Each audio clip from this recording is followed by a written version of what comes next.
Book of Ruth is one of the only two books we know that is named after women in the Bible. Even though it is very small, it is a remarkable book and contains many principles with deep impact to our lives today, especially during this period of crisis that we are all facing. The first chapter talks even about the redemption and the joy against the backdrop of suffering and pain. Last week I heard the announcement that the women are studying Ruth, and which is good. But when you look at Ruth, one of the key characters is rather Boaz, who became the guardian redeemer.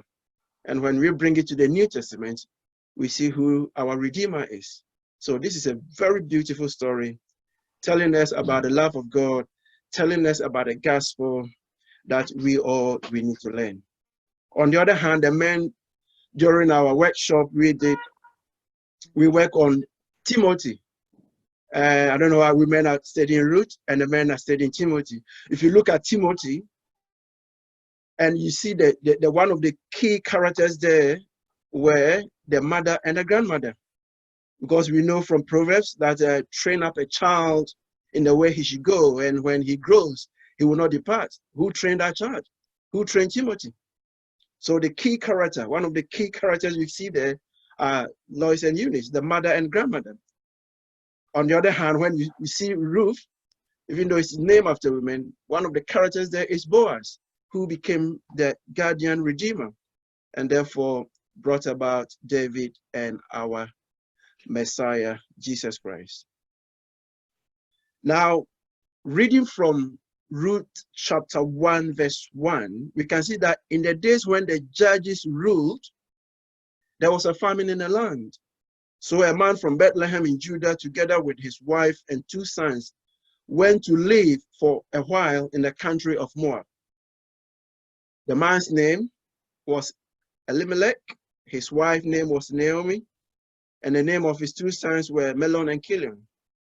They were Ephrathites from Bethlehem in Judah, and they went to Moab to live there. Now, looking at this background, why should Elimelech leave Bethlehem for Moab? Instead of staying with his own people and enduring the famine, Elimelech took refuge in the land of Moab, a nation founded by the offspring of incest between Lot and his oldest daughter. We all remember this when we were studying Nehemiah. So why were they going there? Obviously, there was famine, so they were looking for food. What kind of food? We noticed the physical food, definitely. So why not think about the spiritual food? Because you are leading your family to a place to get physical food. Have you forgotten about the spiritual food? Every man of God who puts God first by obeying his commandments will not forget about what Jesus said. That the greatest commandment is love the Lord your God with all your heart and with all your soul and with all your mind. He said this is the first and the greatest commandment. So leadership at home must show that in our daily activities, in our daily decisions, in our daily endeavors, God is first. Meaning we must consider things of God. And things of God, priority is the spiritual food. You remember Jesus Christ when he was at the well, he said, I have food to eat that you don't even know. That was the spiritual food. That precedes the physical food. Now, we cannot remember from the beginning of this crisis that we find ourselves in, that people were stockpiling food, physical food, I mean. Even though we were not experiencing food shortages. And those who went ahead of us into lockdown, especially Italy. Sorry, people who already need. No. I want. Those who were ahead of us, when we went to lockdown, we saw that they didn't have any food shortage. So why do we stockpile food? Unfortunately, many of those who died from this pandemic have left the food that they stockpile. We have to know that life does not consist of the abundance of food we stockpile. Life does not consist of the abundance of the possessions we have. Life is a gift from the Father. So we can also say that we love God by obeying his commandments. Looking at the name Elimelech, the meaning is fantastic. What does it mean? My God is king. If we are saying our God is our king, if Elimelech is saying my God is my king, then God will always come first. So the decision to leave Bethlehem was wrong in the first place. And secondly, choosing Moab was another wrong. So like double mistakes, double silencer. This is because when we read from Deuteronomy 23, we know that God said emphatically, no Ammonites or Moabites or any of their descendants may enter the assembly of the Lord, not even the 10th generation. For they did not come to meet you with bread and water on your way from Egypt. On the contrary, this Moabite hired Balaam, who was a prophet, to pronounce a curse on the people of God, Israelites. But you know what? God, fortunately for the Israelites and unfortunately for the Moabite, turned the curses into a blessing for his people. And he said categorically that do not seek a treaty of friendship with these Moabites. Unfortunately, we can see that from the verse 1. This was the time of the judges. And the time of the judges, everybody was doing what was right in his own eyes. So you can imagine what was happening. Now, furthermore, we read from Numbers 22, at that time, Balak was the king of the Moabites. And when he saw that the Israelites has done what they have done to the Amorites, they were so much afraid. So, because there were so many Israelites, the Moabites couldn't stand these people. So they said to the leaders of the Midian, all these people will eventually eat up everything around us, like the way ox eat up grass in a field. So at that time, Balak was the king of Moab. So he sent a message to Balaam that a nation has come from Egypt and they've spread out all over the countryside and are setting up their camp in front of me. Please come and curse them. Curse these people for me so that, because they are too strong. They are too strong for me. And maybe when you curse them, then I will be able to defeat them. But as we said earlier on, the curses didn't work. God turned the curses into a blessing. So don't worry, when people pronounce curses upon you, when people say bad things upon you, all that we need to do is to stay close to our God. And God can turn the curses into a blessing. The decisions we take as parents has lasting consequences on our families. Knowing very well that God does not want the Israelites to worship with these Moabites. So why are you going to Moab? You cannot worship with them. So why did he decide to go there? Food. Again, food.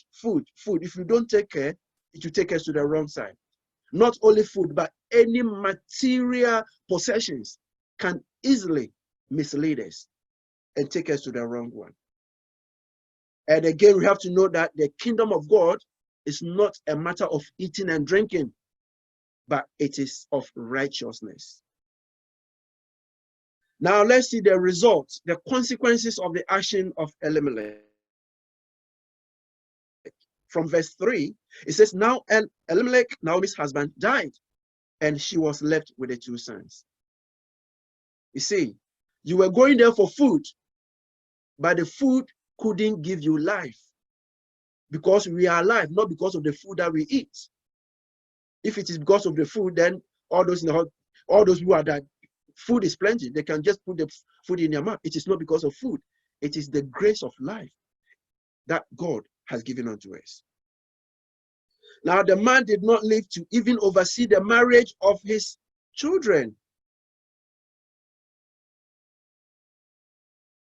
because they went from Bethlehem to Moab and he died, and he should have even be great person, telling the children where to go and get married. I don't even think the children were even knowledgeable that they shouldn't intermarry with these Gentiles.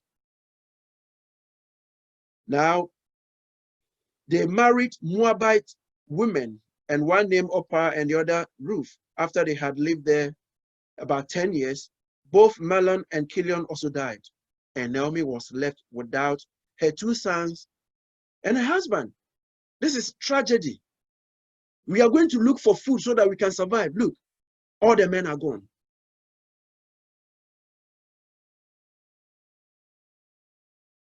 Now, we know that God said, do not intermarry with these Gentiles. So when we were studying, I think when we were studying Nehemiah, we learned, when we listed the problems, that's when they came out and they listed the problem. One of the first problems they listed was the problem of intermarriage, because it has the root cause of so many of their troubles.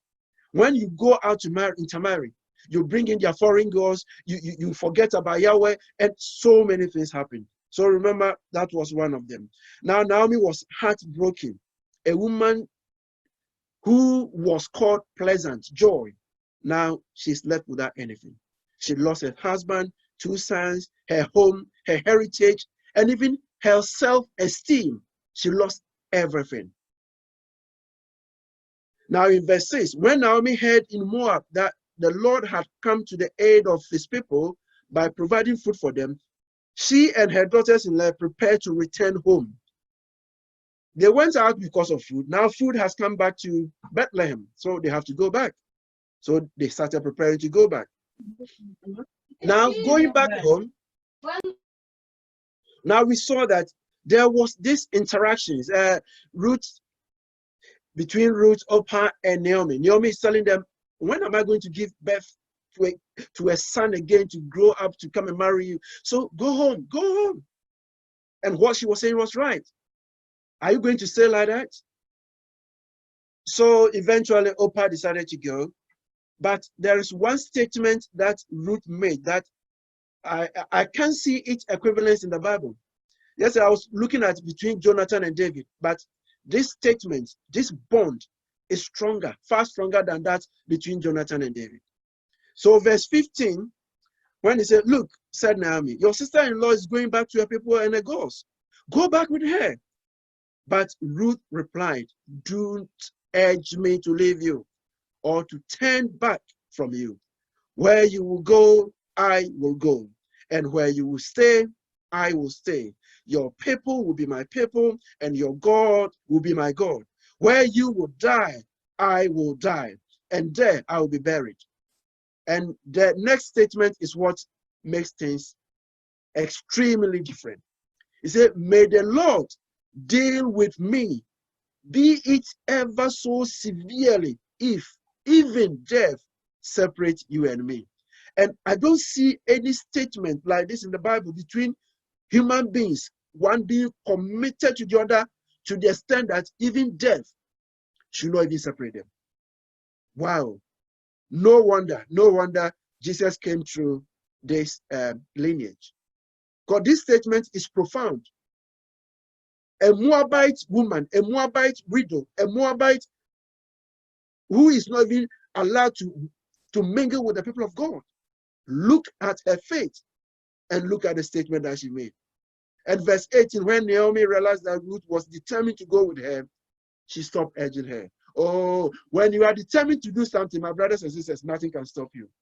All the way, you can climb the mountain. When you have the determination, you know that you are not going by your strength, by the strength of the Father, the Spirit within us. You can climb every mountain. What is our level of determination? To our family members, husbands, wives, sisters, and brothers, what is our level of determination?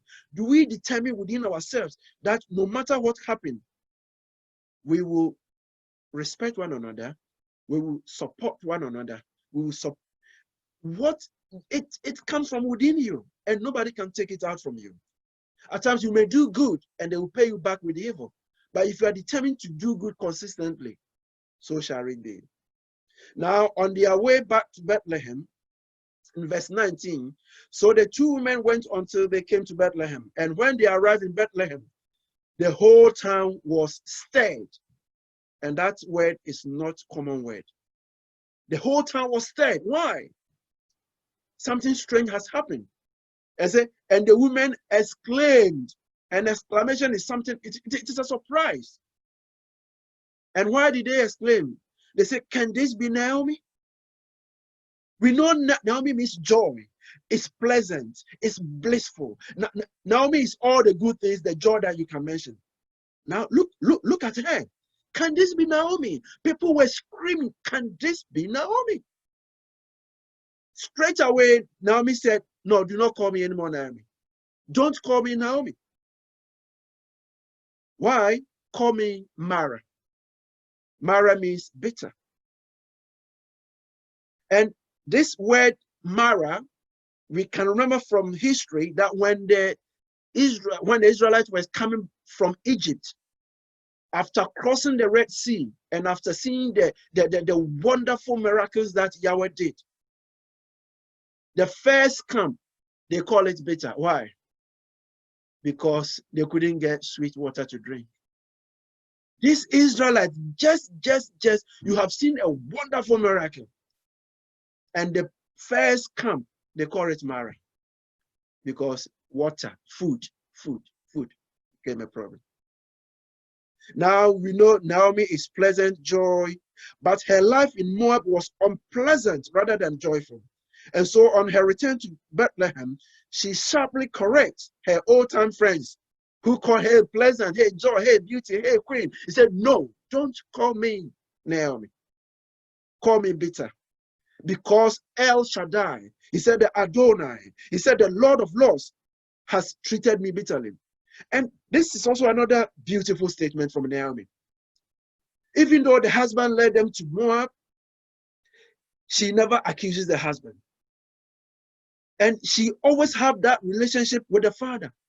It is God who has brought this bitterness upon me. It is God who has taken away my joy. It is God who has made me miserable. And it is God who has made you whom I am. No matter what was happening around Naomi, Naomi did not blame the in-laws. Naomi did not blame the children. Naomi did not blame the husband. That shows personal relationship. We all need to build personal relationship with El Shaddai. Now, Mara, we've learned the story that the people, when they were coming back from Egypt, they couldn't drink the water because it was bitter, and they called that place Mara. Let's move on to call me Mara, bitter, but she did not know that God has not forgotten her. At the time when Naomi was saying that I am bitter, probably she thought God has forgotten her because she said God has brought suffering upon her. But God was using that bitterness to make her a better person. So bitterness at a time, we should be able to overcome the bitterness. When we have trials and temptations in our life, that is not an end.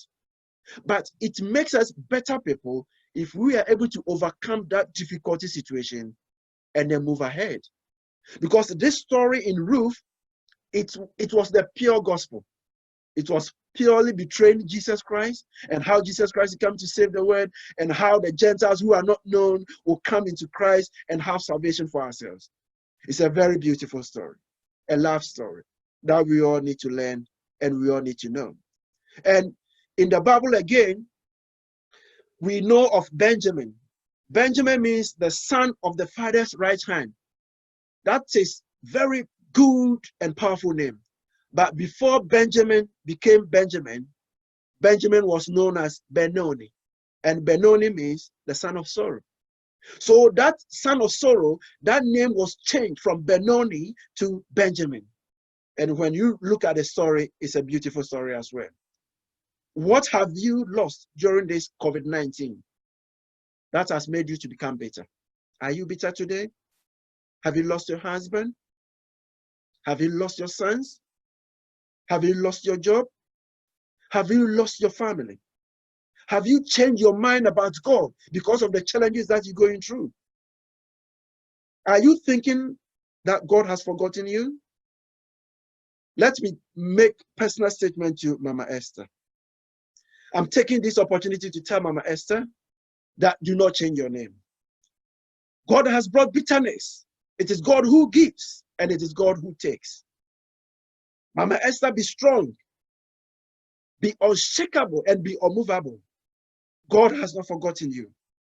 Bitterness will be turned into sweetness by the Lord who brought that bitterness. Remember, God turned the curses of Balaam on Israel into a blessing, whilst the Israel did not even know that the people of Moab were trying to curse them. Just as Naomi became joyful again, from Naomi to Mara to Naomi again, God will not forget you. Even Ruth, who was a widow, God made her that wonderful woman once again. Know that your Redeemer is Yeshua, and God alone, in whom we have hope for the future. So, Auntie Esther, stay calm, stay focused, never lose focus, and always look up to heaven for where your joy comes from.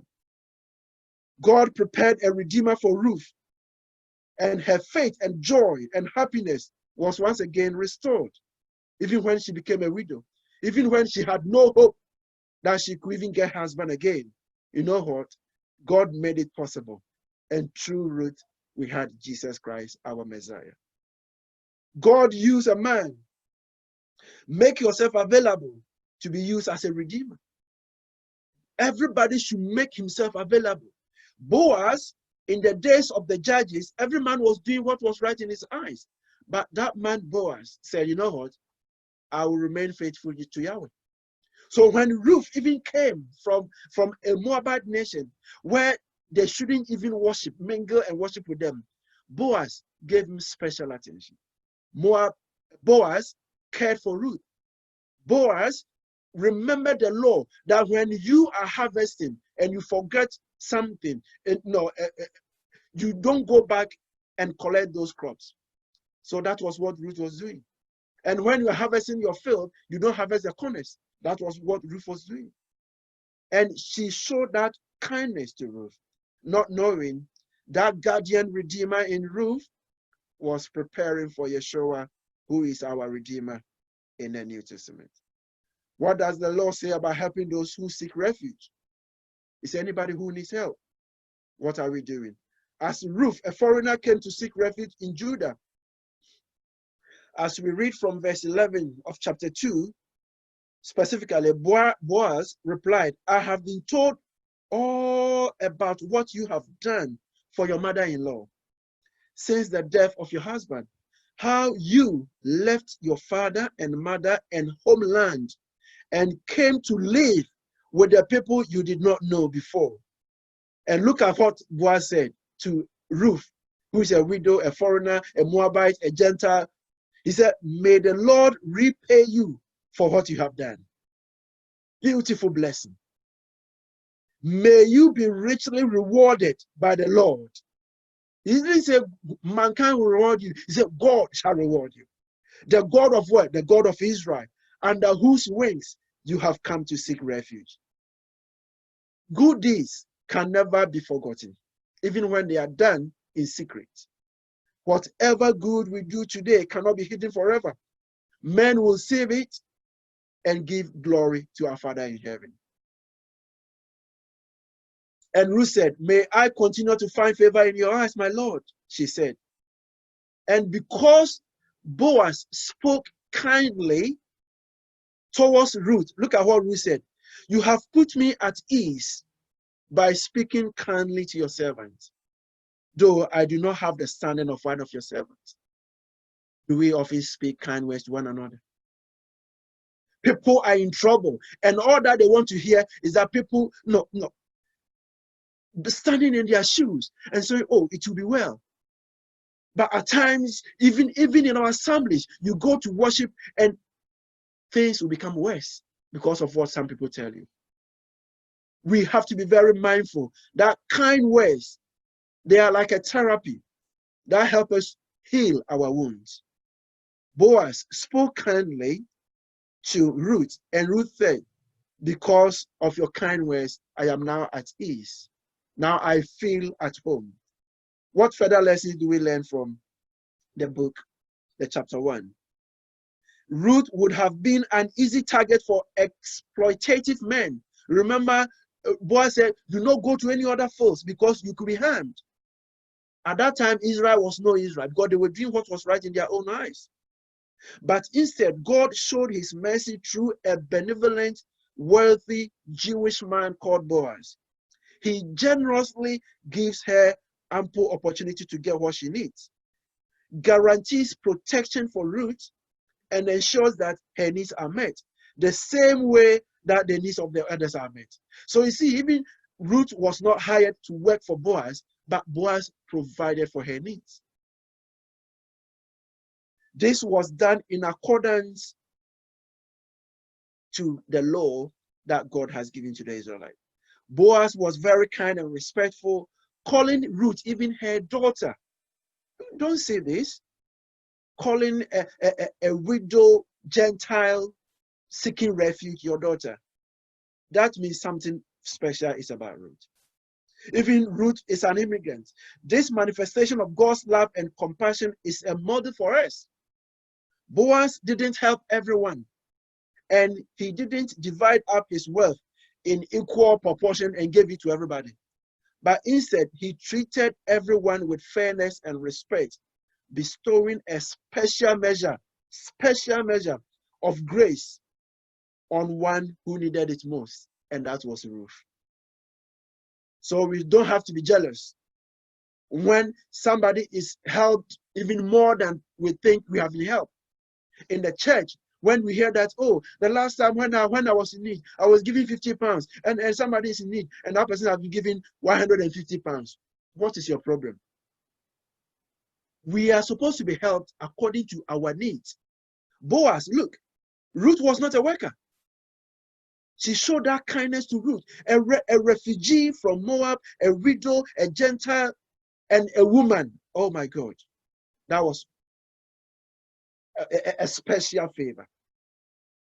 However, it was Boaz who noticed, protected, and cared for her. And this shows a story of deliverance, as we've said. It also depicts the consequences of leaving God's place for better opportunities. At times, we want to live for better opportunities without realizing what God has in store for us. God, in his own wisdom, is able to use even evil and sin for good purposes. If you read Genesis, we can see this there. If Elimelech's family hadn't left Israel, probably there will be no marriage between Boaz and Ruth, and no reason for her to follow Naomi back to Israel, let alone to come and marry Boaz. Disobedience has consequences, but consequences have purpose, leading to hope of the last day. So we have learned something from Naomi, that she was joy, she became bitter, and then God restored her joy because of her personal relationship with Yahweh. So we also need to retain our personal relationship. We can see Ruth, that bond was so special. I haven't seen it anywhere in the Bible, but probably God will show me. That a human to human bond, it was so fantastic. And Boaz, a guardian redeemer, showing that mercy and favor unto Ruth. Oh, I think the whole church should study the book of Ruth. It's beautiful. And Auntie Esther, continue to stay strong. You have lost, but you haven't lost. Better days are ahead. May the Lord be with us all. In Jesus' name, amen.